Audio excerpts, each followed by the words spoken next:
Hey everyone, it's Zahara Stars with Illum Astrology, and I wanted to talk about Neptune and Synastry.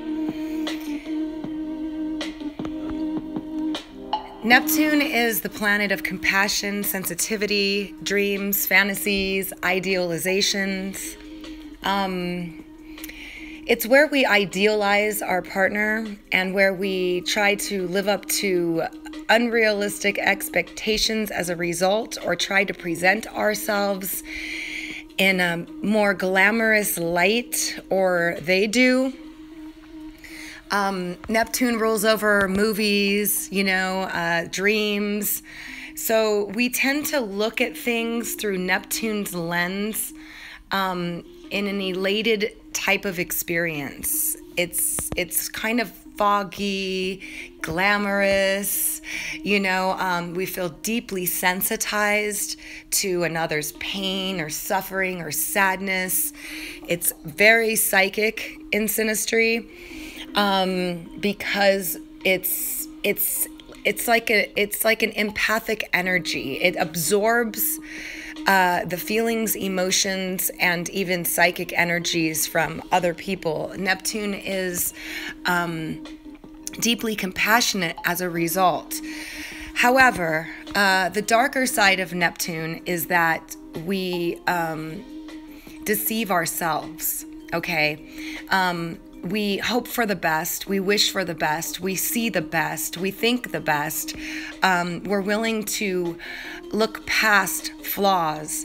We actually often don't see them, or if we do, we happen to think that that's just exactly what we want and what we need. Neptune has a tricky way of confusing us as a result of this, because, when we meet somebody, and I'm going to start with Neptune conjunct ascendant, okay? Because the ascendant is the person's physical body, the way they look, how they present themselves, and how they perceive the world. So when the Neptune person's Neptune is conjunct the other person's ascendant, the Neptune person is looking through the Neptune lens at the ascendant. So this aspect in particular, I've seen it being like the dream lover, like you're my fantasy guy and my fantasy girl, because you see them so colorfully, so beautifully, so glamorously, and you have these elated feelings and these, you can think about this person all day and all night, and you think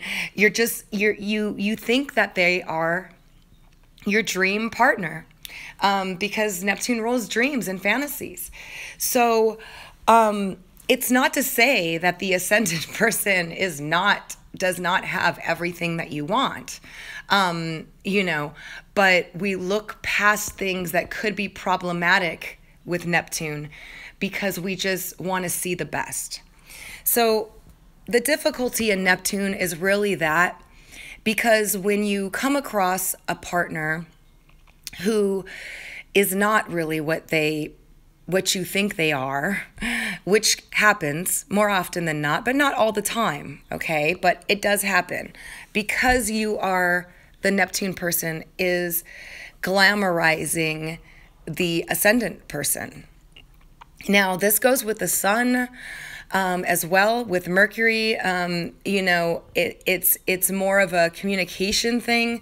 With Venus, it's more of, it's all about love and pleasure and giving and generosity and suffering, and because Neptune is also about self-sacrifice. It's sacrificing yourself for this other person, or sacrificing your own needs for another person. And when you're an empath, okay, if you're somebody that's highly Neptune, and you can feel people's energy and you absorb the energy, it's very difficult for you not to empathize or sympathize with the person, because you are physically taking it on. And that's the same with synastry. When you have Neptune aspects with your partner, is where you will look past the faults. It's where you will unconditionally love someone, because you see them under your conditions. You see them, how you want to see them, or how Neptune is presenting them to you.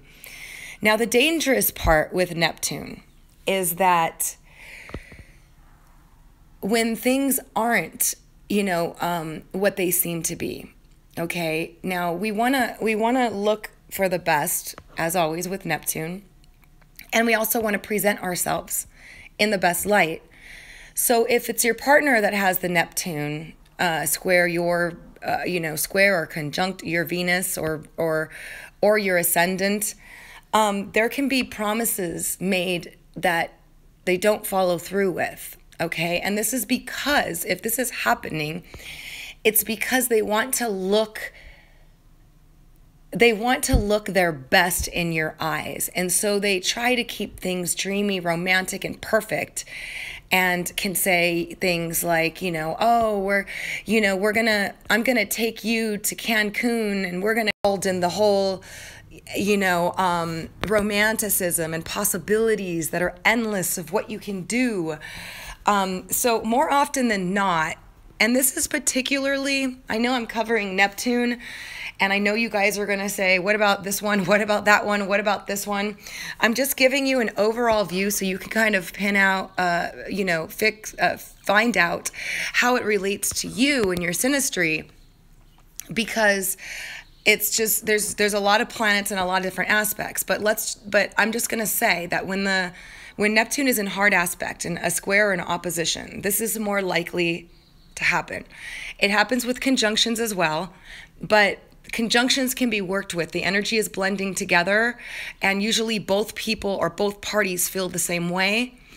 When it's a square or an opposition, then the deceit, and it's not... First, you have to understand that Neptune is rarely malicious, okay? It's not a malicious energy. It's just an impossible expectation to live up to energy. It's like your fantasy is here, your fantasy partner, your dream partner, you're psychically bound, you're connected, you have compassion, you only see their good, there's this romantic dim light all around you. And because of this, you want to present yourself in the best possible light so you can make promises that you can't follow through on. You may not share important information that's important to know, but maybe doesn't fit into that dreamtime world, like real problems in life. I've seen men have hard aspects with Neptune with women, especially with the Venus or the moon square or opposition, making promises to these women of things that they want to do, and we're going to do this and we're going to do that, but then never really following through on it.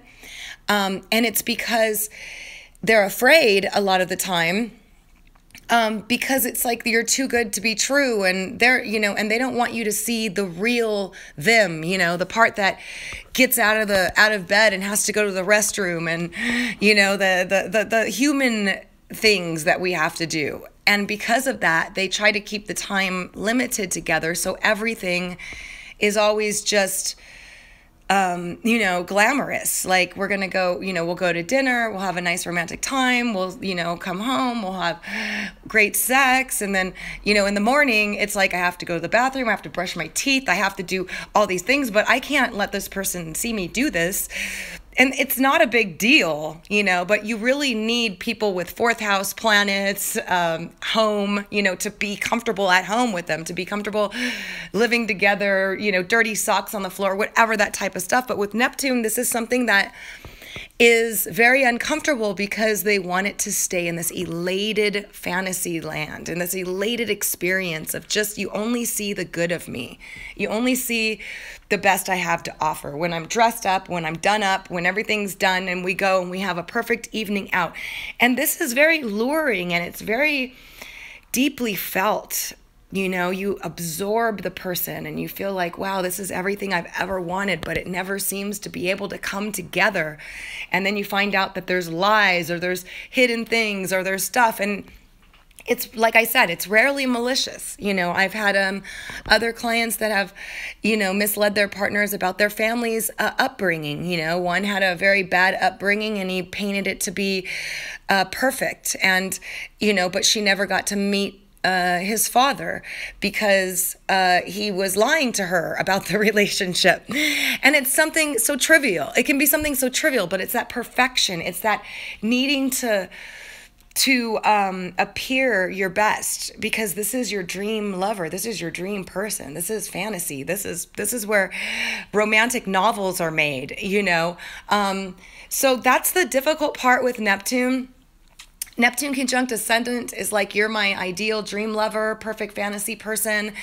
Both people can idealize each other, see only the good in the other, present the good in the other. It's very bonding. It's very psychic.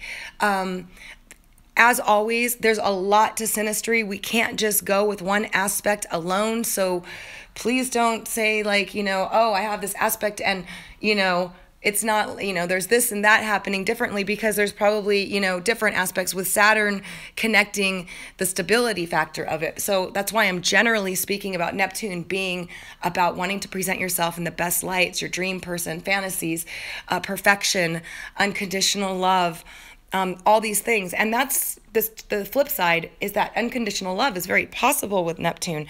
You love the person regardless. That's why people that have like Neptune and hard aspect to Venus can often fall in love with people that are all the wrong people because they're seeing them through Neptune's lens of compassion. And from what I understand of it is that people that have hard Neptune aspects and that end up with all the wrong partners, people that are drug addicts or alcoholics or have more problems than you can write on a list, write in a book. But the Neptune Venus person doesn't see this. They see past it. They want to help them. And it's karmic. It's karmic because that person does need help. However, with Neptune, we need to learn how to draw boundaries in order to prevent the delusion from leaving us with, you know, in some of the deepest pain possible of letdown. Because with Neptune, when you're flying so high and everything is so perfect, and then you find out it's not, the fall is hard. It's very hard to take, to wake up and go, oh man, I was delusioned. But we often delusioned ourselves. We said, no, this isn't there. No, we can help them. No, we can fix this. It's okay. We tell ourselves, but there's all these red flags. There's all these red flags, the person not following through, the person catching them doing something, that's totally disappointing and heartbreaking. And it's like we find justification with Neptune. We look at it and go, oh, it's because of this, and he's insecure or she's insecure, or and we make excuses, and that's where the self-delusion comes in. Neptune is a beautiful planet. I mean, it's, I have Neptune in my first house. I am an empath. I feel people's energy. I can feel people's energy in the room. I have absorbed people's energy. It's a very difficult energy to work with because you have no boundaries. It's boundless. There's no boundaries. It's dissolving boundaries. So we find ourselves egoless and compromising and sacrificing and overdoing and giving because we can feel the other person's sadness, sorrow, whatever it is that compels us to want to help. And it's necessary. It's a necessary energy. Without Neptune, there would be hardly any people that helped anyone. It would be like, okay, well, I don't care. Get a job. Go get your life together. So Neptune is a necessary element in order to help people help other people, invest in other people, help them with whatever problems they might have, investing in them. But one thing to keep in mind, if you have a lot of Neptune aspects with your partner, is that there's likely something that you're deluding yourself about. And once you understand that, hey, I'm trying to make this better than it is, or the reality of this is this, so that way you're not disappointed at the end. If you want to help somebody and you want to love somebody to healing, and you want to love somebody so much that they change and that they become a better person, love can change people. It can. But it doesn't always, and often there's a sacrifice that needs to be made in order for that person to learn their lesson and to grow up, or it's just time, or it's just transits they need to experience. So you have to be careful about tolerating too much, allowing bad behaviors, not having boundaries, and also not seeing the truth, not really acknowledging the truth and realizing this. Because at the end of the day, we always go, I kind of saw the flags, but I just looked past them. Or I saw signs that this person was untruthful, but I kept thinking that if I loved them enough and I was there for them and I helped them and I invested in them and I did all this stuff for them, that they would love me in return. And as we know, that's not always the situation. Okay, it's not the situation because the person's not ready, or there are also some people that will take advantage of this energy. They like to feed on it. The psychic vampires and people, they just love to feed on the fact that you're willing to do whatever it takes for them. And you have to be very careful because there are bad people and there are good people. But you have to be very careful with Neptune because we tend not to see those things and we overlook them. And we feel compelled to help them. But on another level, it's very dreamy, very fantastical. And, we make it seem better than it actually is. Or they are doing that to us. They are idealizing us. So the reality is when Neptune's flare is over, and we see what's really underneath, or they see us for what we really are, that's when the down comes with Neptune. That's when the disappointment and the hurt, and it can be very painful because you're flying so high. You're flying so high. You're seeing everything just dreamy, wow, and then all of a sudden, boom, the truth comes out and it's not what you thought it was. But you always saw signs, okay? So you can see things, but you're looking past them. So, and this is primarily with the heart aspects. I just wanted to touch on that. So always look behind the veil, of what's really there. Actions, not just words, especially. See if they're acting what they're saying and promising. And this is especially with the squares and the oppositions, okay? The trines and the sextiles are much nicer. They're romantic, they're smooth, you're both compassionate, you both love each other unconditionally. There's a lot of, it's that necessary element for romance novels, twin souls, twin flames, soulmates, because it's about unconditional love, about seeing your partner as this dream partner. So it's a very necessary energy. You just have to be very, very careful with it, and to make sure that you are setting proper boundaries and having expectations of a person that you're in a relationship with. You can love somebody unconditionally, like a brother and a sister or a family member, but a partner, you can't love them unconditionally, no matter what. Like, in other words, if they cheat on me, I'm going to forgive them. If they hit me, I'm going to forgive them. I just love them unconditionally. I have no conditions of them. And that's what Neptune can do.